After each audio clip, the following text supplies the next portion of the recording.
Well, tonight, the defenders of the steel plant in Mariupol are vowing they will never surrender as Russian forces continue their unrelenting assault. The plant has become essentially the last holdout in the city. Meanwhile, the Pentagon is pushing back on reports that the U.S. helped Ukraine target and sink a Russian warship in the Black Sea last month. And spokesperson John Kirby saying this, quote, "We did not provide Ukraine with specific targeting information for the Moskva.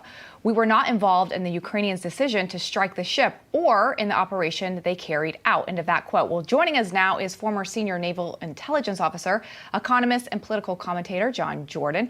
John, welcome to the show. So this is an interesting one because we are directly giving Ukraine weapons. Everyone knows that, but we're indirectly giving them intel. Why is there a distinction here?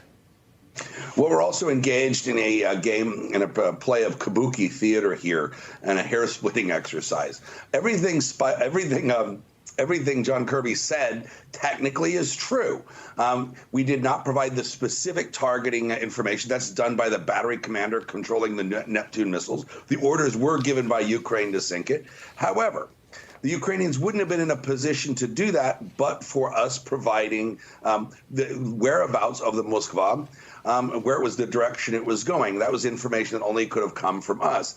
The Pentagon feels the need to do this because they don't want to, feed into the Russian narrative that they're in war with us and war with NATO, and they don't want to risk any escalation. So the hair-splitting exercise is deemed necessary, at least by the press office in the Pentagon.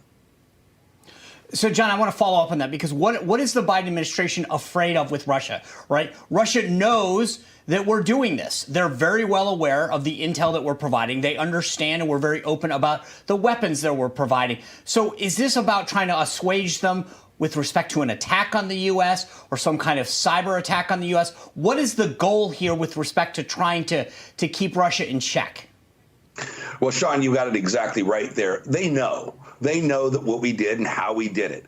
What we're trying to avoid, or John Kirby's trying to avoid, is a public admission by us that we provided specific targeting information. The reason for that is they don't want the Russians to take that soundbite, translate it back into Russian, and be able to spit it in their own domestic media that we are, in fact, responsible for the sinking of the Moskva. Secondly, we don't want to feed into any sort of public narrative that the Russians may want to use diplomatically or internationally that we are intervening and give them an excuse for escalation and potentially involving the use of a tactical nuclear weapon. So when pretending like we didn't do it, and so everybody's watching their words carefully, so it's form rather than substance.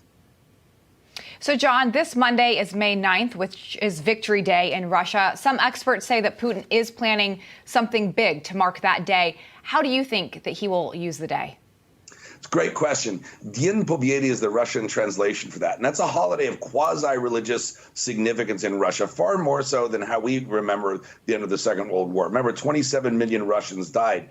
Even 25-year-olds, even on Telegram or all the other social media apps, wish each other Dien Pobjedy as if it was Easter. It's almost that important. So there'll be the annual traditional parade, and so there'll be some pressure on Putin to talk about this, the so-called special military operation, probably to report some sort of success. The day is drawing nigh. We're 3 days out, and the Russians aren't any closer.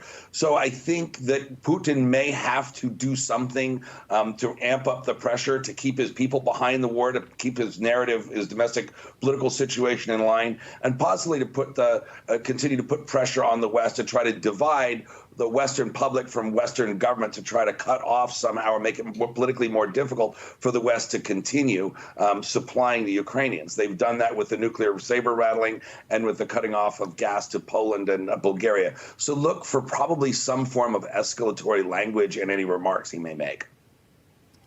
All right. Everyone will be watching. John, appreciate your time. Thanks for being here. My pleasure.